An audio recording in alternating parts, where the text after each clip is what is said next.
Hello दोस्तों। तो कैसे हो आप लोग? चलो आज का सेशन शुरू करते हैं। तो लास्ट क्लास में हम लोगों का तीन क्वेश्चन बाकी था, है ना? मिड पॉइंट थ्योरम और जो इंटरसेप्ट थ्योरम का क्वेश्चन हम लोग सॉल्व कर रहे थे। तो चलो पहले वो क्वेश्चन हम लोग सॉल्व कर लेते हैं, उसके बाद एक नया चैप्टर हम लोग शुरू करेंगे। तो देखो ये पहला वाला प्रॉब्लम क्या बोला है। इन एन आइसोस्केल triangle let A B is equal to A C and D E F are the mid points of B C C A and A B respectively, so that AD perpendicular to FE and AD is bisected by FE। तो इसको हम लोग कैसे solve करेंगे? उसके लिए चलो पहले हम लोग एक काम करते हैं, एक आइसोस्केल ट्रायंगल ड्रॉ करने की कोशिश करते हैं। ये तो देखो मेरा एक ट्रायंगल बन गया, तो आइसोस्केल बनाना है। कैसे बनाएंगे? चलो ये मेरा भाई आइसोस्केल ट्रायंगल एक बन,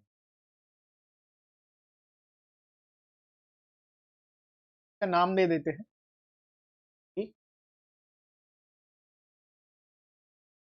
सी। ठीक है। अब बोला है DEF are the mid points of BC CA and AB। पहला एक कंडीशन हम लोगों को दे के रखा है, A B is equal to A C. तो हम लोग ऐसे ही इसको ड्रॉ किए हैं, A B is equal to A C. अब D E F mid point of B C, D है बी सी लाइन का मिड पॉइंट। ठीक है कि अप्रोक्सीमेटली हम लोग मिड पॉइंट बना दिए। सी ए का मिड पॉइंट क्या है? E। ठीक है इसको भी बना दिए। और एफ है ए बी लाइन का मिड पॉइंट। ठीक है चलो इसको भी बना दिए। अभी हम लोग इसको ज्वाइन कर लें।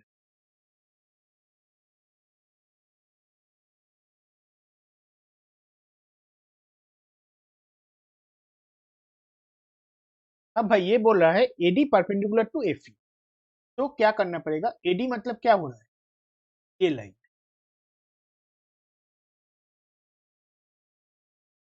है भाई। तो ठीक है पूरा पूरी ज्वाइन तो नहीं होगा, जो हो सके।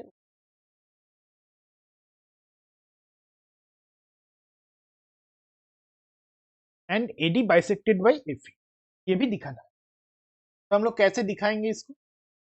देखो ये क्वेश्चन बहुत आसान है, तुम लोग भी दिमाग थोड़ा लगाओगे तो आसानी से सॉल्व कर। ये जो डी है, डी क्या है भाई? है पॉइंट ऑफ बीसी ना। एफ क्या है? Mid point of A B. तो एक चीज क्या पता चल रहा है हम लोगों को, D F is equal to half of A C. ये तो हम लोग प्रूफ कर दिए है ना मिड पॉइंट थ्योरम से। अब D F is equal to half of F, F E अगर होता है तो इसको हम लोग क्या लिख सकते हैं? ए ई लिख सकते हैं। ठीक। अब देखो ए ही हम लोग लिख दिए, ऐसे ही हम लोग ये भी लिख सकते हैं, एफ परपेंडिकुलर, परपेंडिकुलर नहीं पैरेलल टू ए। तो देखो ये जो D E F A F है, ये मेरा एक पैरेललोग्राम बन गया। बन गया ना एक पैरेललोग्राम। ठीक। अब देखो ये पैरेललोग्राम है, इसका मतलब क्या हो रहा है? इसका मतलब भाई मेरा ये हो रहा है ना, मेरा D parallel to A F है। तब ये दोनों लाइन, और क्या हो रहा है कि इज इक्वल टू, अब देखो एक चीज तो हम लोग देखे हैं, A B is equal to A C है। ठीक ना? तो A F is equal to A ही हम लोग बोल सकते हैं। क्यों बोल सकते हैं? क्योंकि दोनों ही मिड पॉइंट है। ठीक।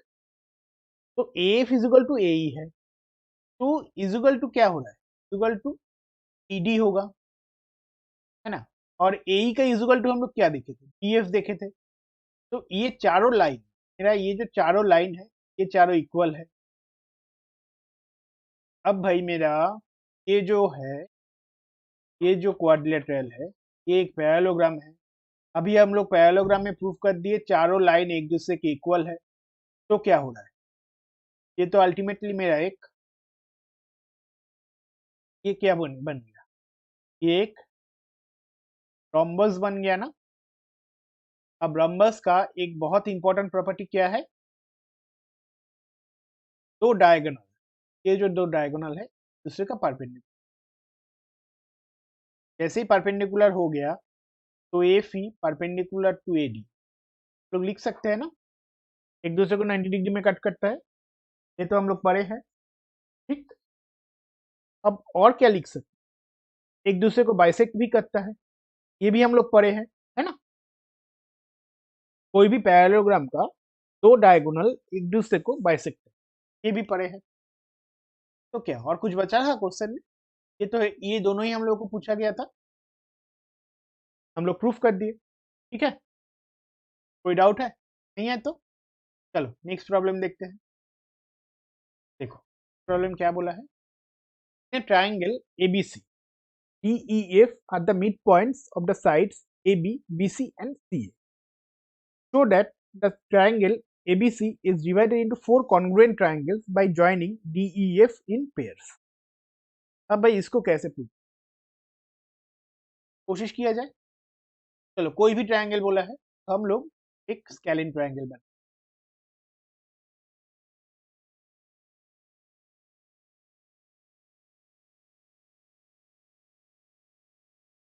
लग रहा है स्केलिन ए बी। अब हम लोग क्या करेंगे, इसका मिड पॉइंट लोगों को ज्वाइन, पॉइंट लग रहा है तो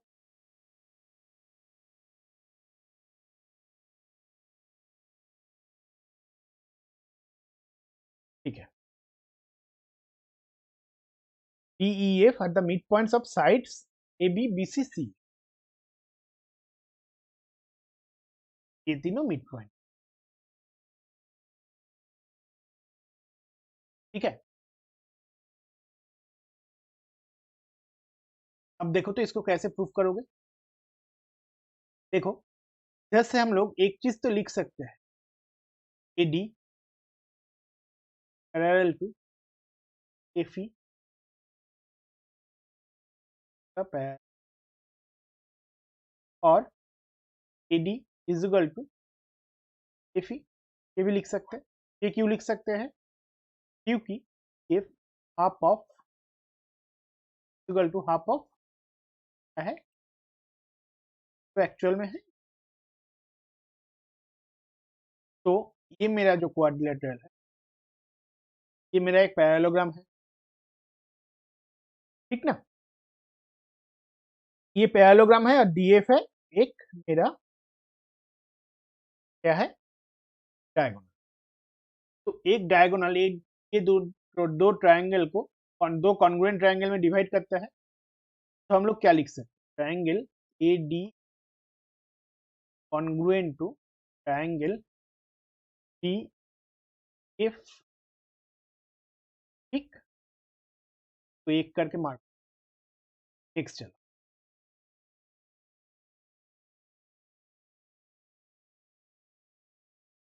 नेक्स्ट देखो, DF पैरेलल टू, ठीक, और DF इज इक्वल टू, तो भाई क्या ये भी, ये जो है ये भी मेरा पैरेललोग्राम है, ठीक। और इस पैरेललोग्राम का ये एक डायगोनल है, डायगोनल है। तो हम लोग क्या लिख सकते हैं, triangle T is congruent to triangle F, ठीक। ये और एक चीज हो गया। अब नेक्स्ट देखो, EF पैरेलल टू इसी, ठीक, DF इक्वल टू इसी, ठीक। तो भाई मेरा ये जो है, ये भी एक पैरेललोग्राम है। ये पैरेललोग्राम का ये जो है केफ, केफ एक डायगोनल है। तो हम लोग और क्या लिख सकते हैं, triangle D E congruent to triangle F C. ठीक है, अब ये दोनों इक्वल कर दो। ठीक है, इसके साथ ये भी इक्वल कर दो। ठीक है, अब देखो ये दोनों मेरा इक्वल हो गया, ये ट्राइंगल कॉन्ग्रुएंट टू ये triangle.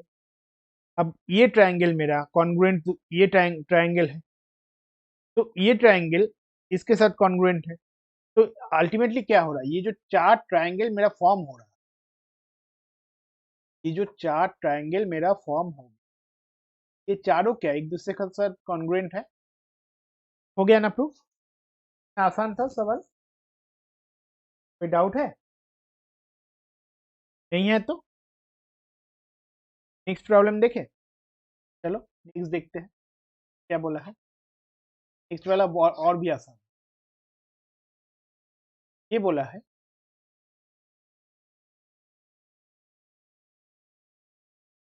if DEF are respectively the midpoints of sides BC, CA and AB of a equilateral triangle, prove that the triangle DEF is also equal।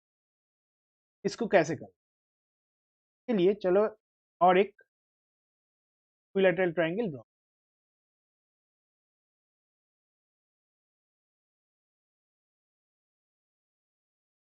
ये मेरा एक हो गया,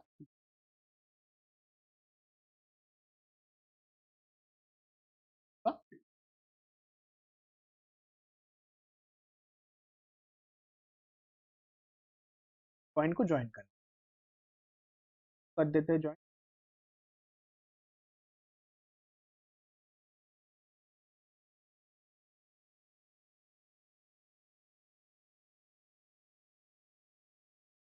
कर दिए मिड पॉइंट को ज्वाइन।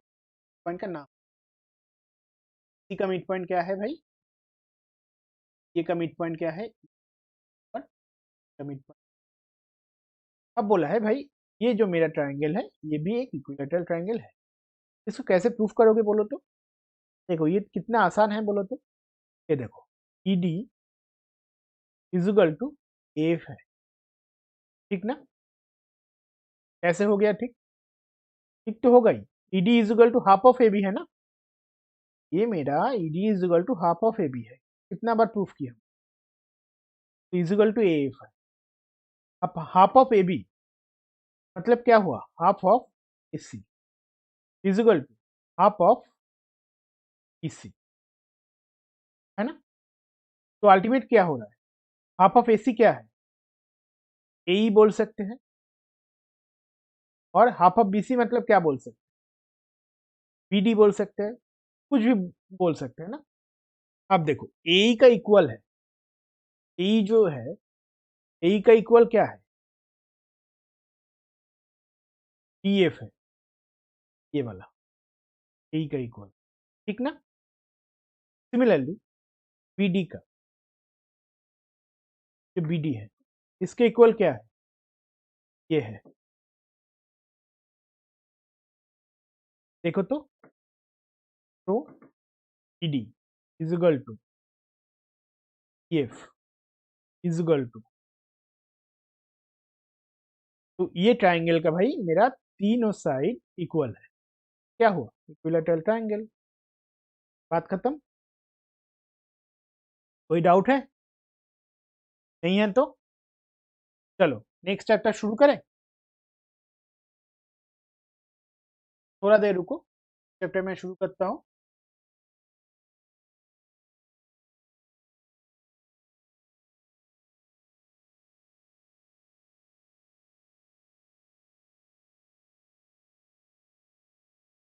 देखो नेक्स्ट चैप्टर जो बोल रहा है ना, चैप्टर का नाम है कॉन्सेप्ट ऑफ एरिया। इसमें हम लोग मेंसुरेशन का जो एरिया हम लोग सीखते हैं वो डिस्कस नहीं करेंगे। हम लोग इधर जो एरिया का थियोरी हम लोग सीखे थे क्लास 8 में, कुछ कुछ साइट्स का एरिया का कॉन्सेप्ट हम लोग सीखे थे, इसी का हम लोग कुछ थ्योरम हम लोग डिस्कस करें। थ्योरम मतलब हम लोग जो अभी तक जो शेप पढ़े हैं, इसका थ्योरम हम लोग सीखे हैं, जैसे कि मानो कि ट्रायंगल, क्वाड्रिलेटरल, पैरेललोग्राम, ट्रापीजियम, कई कुछ प्रूव हम लोग करेंगे। का एरिया कैसे आ रहा है, ये सब हम लोग देखें। बहुत आसान चैप्टर है, थोड़ा ध्यान से पढ़ना होगा, बस और कुछ नहीं।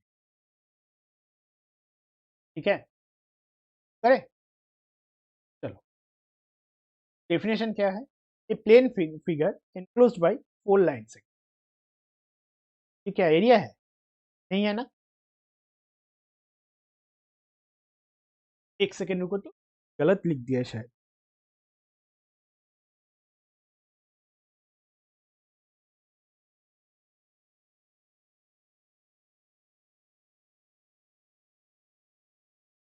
हाँ, ये एक्चुअली ना गलत लिख दिया है।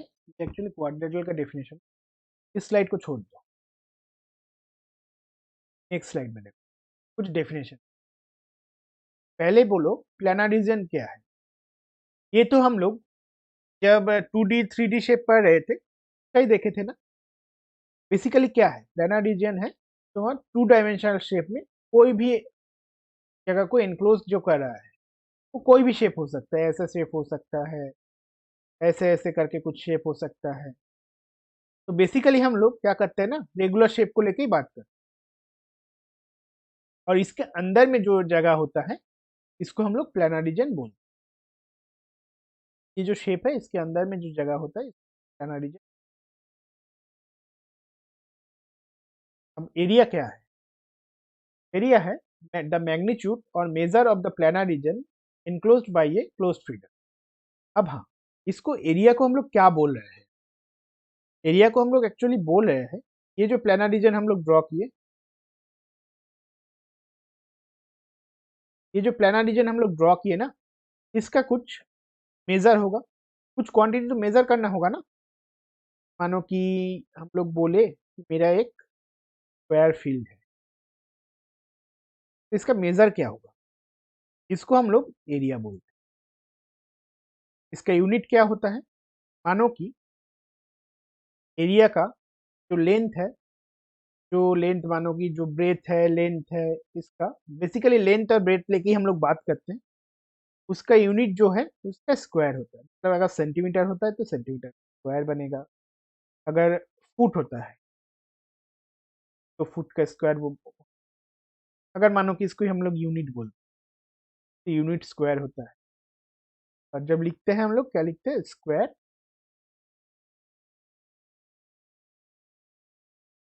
अब बोलो, ये जो कॉन्ग्रुएंट फिगर है, ये क्या है? ये तो अभी तक तो हम लोग क्या डिस्कस कर रहे थे? कॉन्ग्रुएंट फिगर लेके डिस्कस कर रहे थे ना। तो कॉन्ग्रुएंट फिगर क्या होता है? दो फिगर अगर सेम शेप और सेम साइज का हो, तो हम लोग कॉन्ग्रुएंट फिगर बोलते हैं। मानो कि, तो क्या है ये? मानो कि एक इक्विलैटरल ट्रायंगल है और ये एक क्या बोलते हैं तो राइट एंगल पर। ये दोनों की कॉन्ग्रुएंट हो सकता है? कभी कॉन्ग्रुएंट नहीं है। इसको इसका कॉन्ग्रुएंट कॉन्ग्रुएंट होगा और एक इक्विलैटरल सेम शेप और सेम साइज का होगा। इसका कॉन्ग्रुएंट होगा और एक राइट एंगल ट्रायंगल जो सेम शेप और सेम साइज। ठीक है। अब आता है कुछ एक्सियम्स। एक्सियम क्या है? जो हम लोग, जिसका कोई मैथमेटिकल प्रूफ नहीं होता है, जो आप तो हम लोग एज्यूम कर लेते हैं और एक्चुअली उसको क्या बोलते हैं, सच बोल के मान लेते हैं। तो यूक्लिड दिया दे के गया है, इसलिए इसका नाम है यूक्लिडियन एरिया एक्सिस। तो क्या बोल रहा है देखो, इसको बहुत याद करने की जरूरत नहीं है, एग्जाम पे इतना डिटेल्स में आता नहीं है, बस जान लो थोड़ा, इसमें काम आएगा। फिर ये सब कॉन्सेप्ट जो आएगा वो काम आएगा। क्या बोल रहा है? एग्जिस्टेंस पोस्टुलेट क्या है? Corresponding to each polygon lying in a plane, there exists a real number called its edge. तो पॉलीगॉन बोल रहा है। पॉलीगॉन क्या है एक्चुअली? पॉलीगॉन बोलता है क्वाड्रिलेटरल जो है ना, ट्राइंगल जो है, क्वाड्रिलेटरल जो है, ये जो है, ये भी एक पॉलीगॉन है। मतलब देखो, दो लाइन से कोई तो कोई भी जगह हम लोग बाउंड नहीं कर सकते। कोई भी जगह बाउंड करने के लिए हम लोग को तीन लाइन का जरूरत है ना। तो दो से ज्यादा लाइन को अगर दो से ज्यादा लाइन लेकर जो भी शेप बनता है उसको हम लोग पॉलीगॉन बोलते हैं। जैसे मेरा ये हो गया मेरा ट्राइंगल, अगर ऐसा कुछ शेप आ गया तो ये हो गया क्वाड्रिलेटरल। अगर ऐसा कुछ शेप आ गया इसको हम लोग बोलते हैं पेंटागन। पर हाँ, एक चीज ध्यान में रखना होगा, ये जो शेप होगा ना पॉलीगन का, जो स्ट्रेट लाइन उसको बाउंड करता है चार चार चार दिख से, उसको हम लोग को स्ट्रेट लाइन ही होना पड़ेगा, ऐसे नहीं हो सकता। ऐसे बाउंड करेगा तो इसको पॉलीगन नहीं बोलेगा। ठीक है? तो कोई भी पॉलीगन का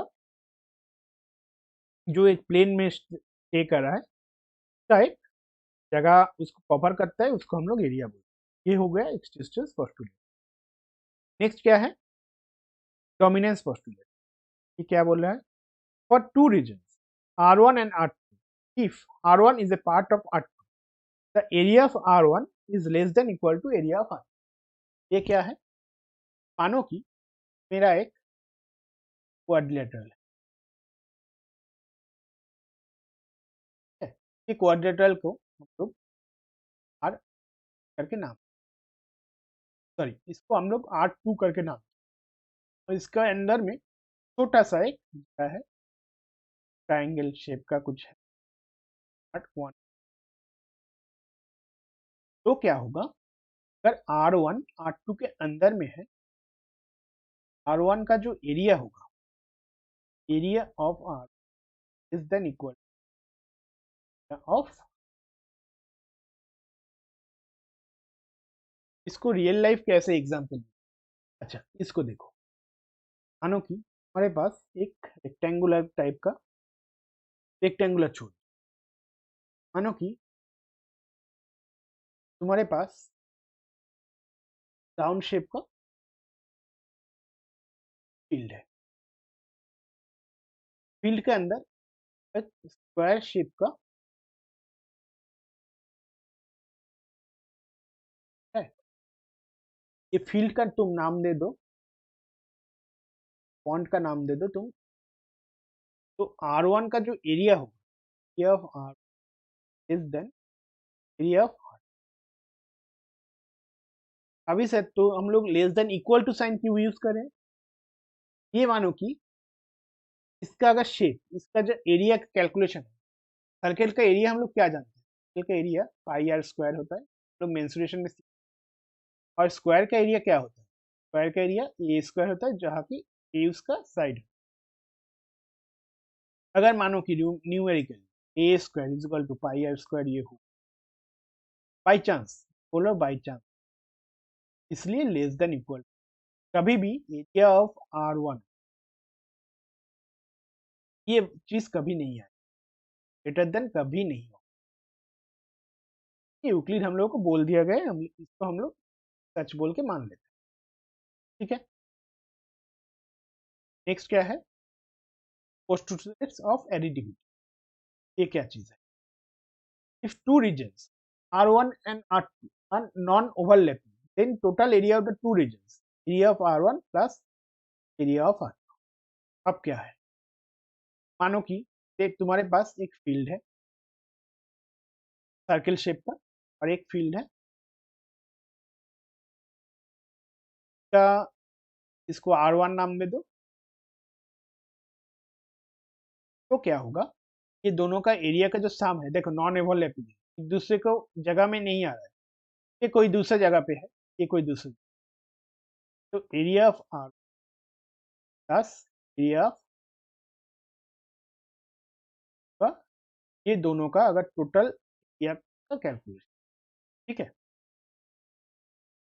इसको बस जान लो, बहुत ज्यादा एग्जाम के पर्सपेक्टिव में बहुत ज्यादा नहीं है, पर ये सब जो एग्जाम है ना, इसको यूज करके हम लोग थ्योरम प्रूव। नेक्स्ट क्या है? Congruence postulate. क्या है? If two reasons R1 and R2 are congruent, then their area will be equal। तो ऑब्वियसली होना ही है। मेरा एक पैरेललोग्राम है और एक पैरेललोग्राम है, दोनों का शेप सेम है, साइज सेम है, तो इसका तो एरिया दोनों इक्वल होना ही है, ये दोनों का इक्वल होना ही, तो भी मान के चलो। नेक्स्ट क्या है, इंपॉर्टेंट फैक्ट क्या बोला है देखो, figure on the same base and the same pair.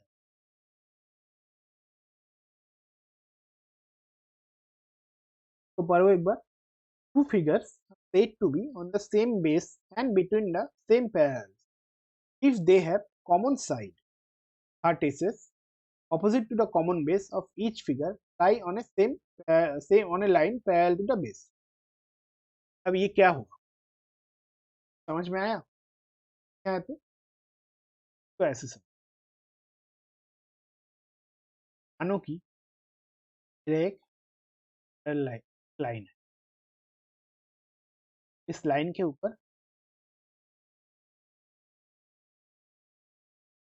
तो ट्राइंगल का बेस हम लोग किसको बोलते, ये जो लाइन है तो ट्राइंगल का जनरली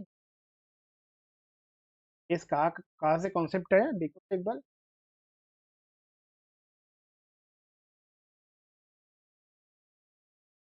देखो ट्राइंगल का बेस में पहले इसको बता,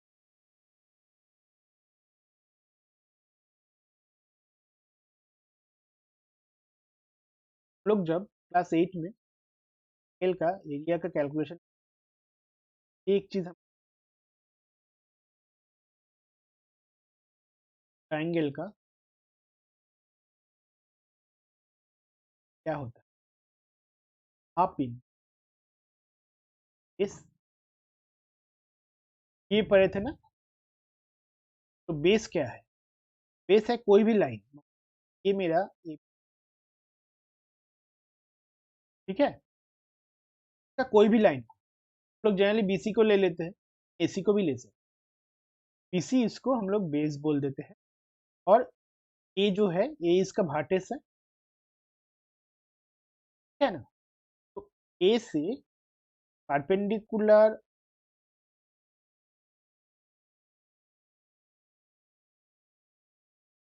डिस्टेंस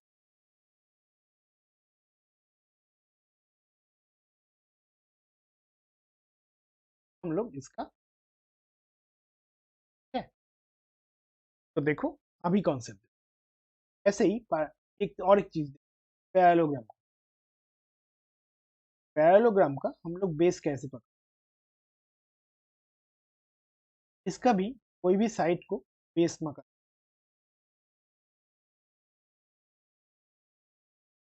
मानो कि हम, तो क्या होगा इसका ऑपोजिट जो साइड है से इस बेस के ऊपर एक परपेंडिकुलर ड्रॉ करना पड़ेगा, ये जो होगा तो उसका हाइट बता, अगर ये ई पॉइंट पे कर तो यही हो जाएगा इसका, ठीक है। तो ये हुआ कॉन्सेप्ट, अभी आते हैं फैक्ट में बोल,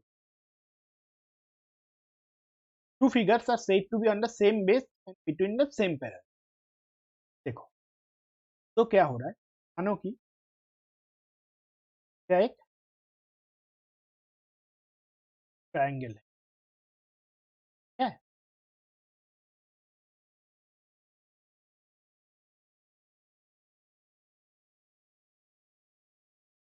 इसका बेस जो है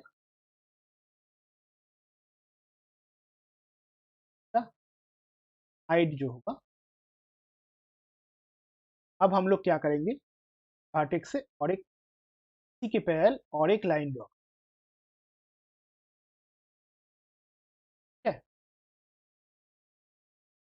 अब मानो कि ये जो ए बी लाइन के पैरेलल में और एक लाइन है, हम लोग एक पैरेललोग्राम बना, ए बी सी, ये जो चीज, तो हम लोग इसको बोलेंगे कि भाई ये दोनों फिगर मेरा ट्रायंगल ए बी सी और parallelogram A B same base और सेम पैरेलल के, फ्यूचर में हम लोग इसको प्रूव करेंगे कि दो सेम बेस और सेम पैरेलल के अंदर में कोई भी जो पैरेललोग्राम होगा, कोई क्वाड्रिलेटरल होगा, उसका एरिया इक्वल होगा। अगर ट्राइंगल होगा तो उसका एरिया हाफ होगा। ये सब हम लोग प्रूफ करते करते जाए। ठीक है, देखो पैरेललोग्राम का क्या बोला है, ये कुछ डेफिनेशन बोल दिया है। Any side of a parallelogram may be called its. और ये क्या बोला है, एरिया क्या है, the length of the line segment perpendicular from the base to the opposite.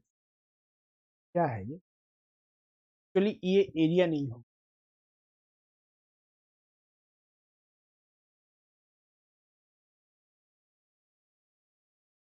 इसका हाइट भी बोलते हैं, इसका ऑल्टीट्यूड। ठीक है, तो देखो हम, मैं जो बोला था थोड़ा देर पहले, ये इसका ऑल्टीट्यूड है, ये इसका। अगर सर हम लोग इसको भी तो बेस यूज कर सकते, इसी को, इसको भी तो बेस यूज कर सकते हैं, बिल्कुल यूज कर सकते हैं। इसलिए हम लोग को क्या करना पड़ेगा, इसको बेस यूज करने के लिए इधर से हम लोग को एक परपेंडिकुलर ड्रॉ करना है।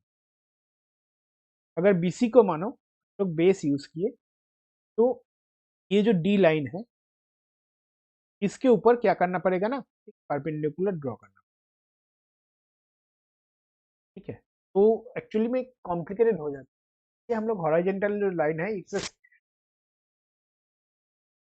एक्सिस पे जो लाइन होता है, तो हम लोग जनरली बेस कंसीडर कर लेते हैं। वाई एक्सिस में लाइन होता है ऑल्टीट्यूड। बाद में हम लोग सीखेंगे इसका जो एरिया है, एरिया और पैरेललोग्राम क्या होगा।